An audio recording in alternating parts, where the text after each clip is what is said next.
Friend వాళ్ళ ఇంటికి అయితే వచ్చేసానండి. సో వెళ్ళిన దగ్గర నుంచి వాళ్ళ చిన్న బాబు పుష్ప స్టెప్ వేసి చూపిస్తాను అని చెప్పి అంటున్నాడు. సరే చెయ్యి అని చెప్పి నేను ఇక్కడ వీడియో అయితే రికార్డ్ చేస్తున్నాను. తనకి వచ్చినంత వరకు ఆ స్టెప్ వేయడానికి అయితే ట్రై చేశాడు.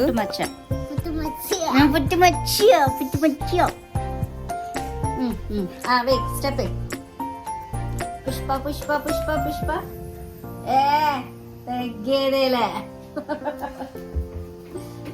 మళ్ళీ మళ్ళీ అరే అరే అరే Alexa, please play Pushpa song.